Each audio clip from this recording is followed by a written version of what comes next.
It's been over 20 years since Vampire the Masquerade Bloodlines, but it's almost time to finally sink your teeth into its sequel. Here's everything you need to know about Vampire the Masquerade Bloodlines 2.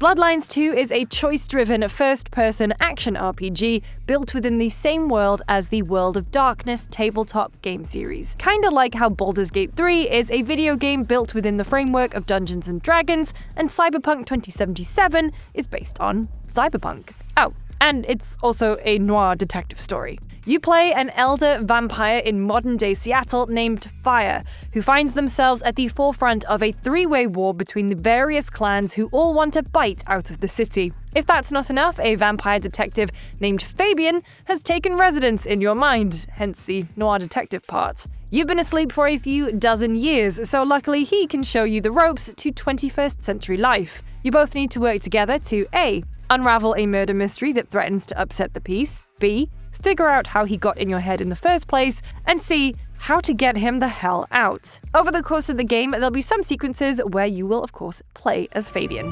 How uninvited. Your actions and choices will influence the balance of power in Seattle in Bloodlines 2, but while you're a powerful elder vampire, nicknamed the Nomad, you can't get away with whatever you want. Not only will you need to find ways to feed on blood to fuel your powerful vampiric abilities, but you also need to remain careful of the Masquerade, an agreement among vampires that none will ever reveal their existence to the mortal human world. If you violate the Masquerade by being a little too obvious with using your powers in front of humans, other vampires will immediately come out of hiding to take you out. You can customize your Nomad and kit them out with clothing and accessories. And when a vampire's gotta eat, a vampire's gotta eat.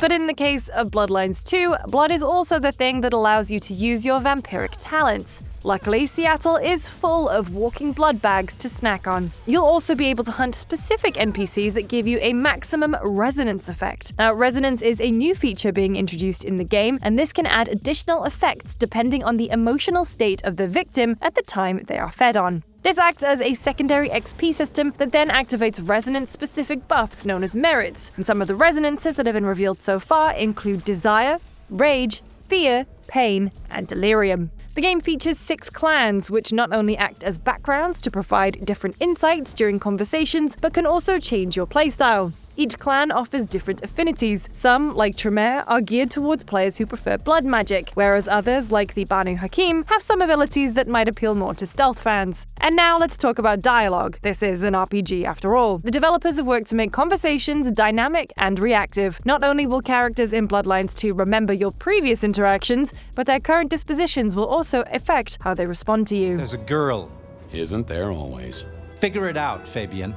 Release has been a long time coming for Bloodlines 2. The original Bloodlines launched in 2004 and became a cult classic, and its long-awaited sequel was originally announced back in 2019. Developed by Hardsuit Labs, it was due to launch in early 2020 for the PlayStation 4, Xbox One, and PC. In the original version of the game, you played as a fledgling Thin Blood, whose mere existence ignites a war between Seattle's vampire clans. The game kept being delayed, with key development figures like its creative director exiting the project, and even narrative lead Brian Mitsoda, who was the lead writer on the original Bloodlines, being fired by publisher Paradox. In February 2021, Paradox parted ways with Hardsuit Labs completely, replacing the developer with the Chinese Room, best known for Dear Esther, Everybody's Gone to the Rapture, and more recently, Still Wakes the Deep. After more delays, the October 2025 release date was finally revealed, but controversy arose when it became clear that 2 of the 6 clan types available for the game were going to only be available as paid DLC.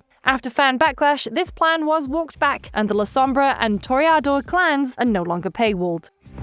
The case is closed. Bloodlines 2 launches on October 21st for PC via Steam, Epic Games Store, and GOG, as well as on consoles, Xbox Series, and PlayStation 5. Pre-order any version of Bloodlines 2 to unlock the Bloodlines Nostalgia Jukebox. This in-game item unlocks music from the original Vampire the Masquerade Bloodlines soundtrack composed by Rick Schaefer. It's not much, but it's a fun extra for longtime fans of the series. The standard edition will cost $60 and will include the base game. The $70 deluxe edition includes the base game and the Santa Monica Memories cosmetic pack, which includes some extra decorative items you can add to your in-game home, like a sarcophagus and a neon sign. If you've got $90 burning a hole in your pocket, you can pick up the Premium Edition, which includes all the previously mentioned content, as well as 2 pieces of story DLC. The Loose Cannon Story Pack is due to launch in Q2 of 2026, and the Flower and the Flame Story Pack in Q3 of that year. These story packs will allow you to explore Seattle through the perspectives of Sheriff Benny Muldoon and Isabella Moore, respectively. There's also a limited amount of physical editions that include the base game, steelbook case, character cards, and a journal. If you're dying for more Bloodlines 2, there is a hardcover art book from Dark Horse coming in December 2025 for $55. For more on Vampire the Masquerade Bloodlines 2, make sure to follow and subscribe. We'll have our review of the long-awaited game coming very soon. Thanks for watching, and see you next time. Death is closer than you know.